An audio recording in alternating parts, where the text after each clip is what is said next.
Music is the key to a character or to unlock your connection to story. And I was riveted by the portrait of a woman unraveling, but I was fascinated by the script on a rhythmic level. It had such a propulsive quality to it. So I think I connected probably first and foremost on an intellectual level. I leant into it just to try and speak Lydia Tár's language.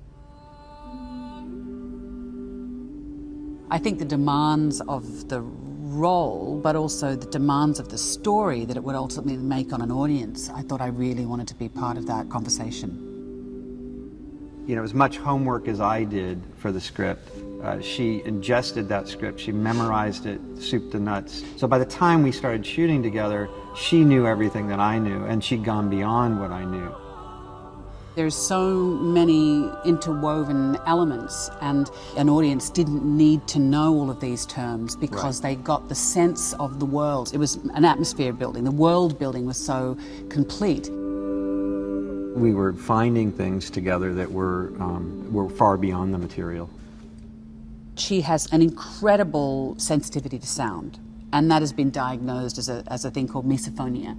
You can fly into a rage if someone across the room even pulls out a chip packet because you know they're about to make that noise.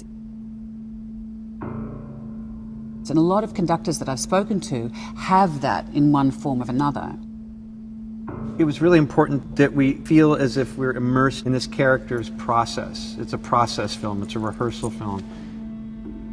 The difficult thing for me, I think, was to find moments to allow an audience in so they can connect with the experience. Her brain is moving at 100 miles a minute. I mean, to have all of those thoughts, but then also to be incredibly conscious of the audience. It's been an uphill paddle to get to conduct those big pieces, and you don't know what you're capable of, really, until you do, because you can't practice that stuff at home. The orchestra is your instrument. The film is as much about the world at large as it is about the classical music world. I think it's like so much more scope to talk about so much more because the gender was flipped. You can talk about power structures in a way that people are much more open to receiving the nuance of the film because it's not the same old male situation. She wants to be beyond that. She wants to feel like that doesn't matter anymore. I relished the whole process. The journey was really incredible.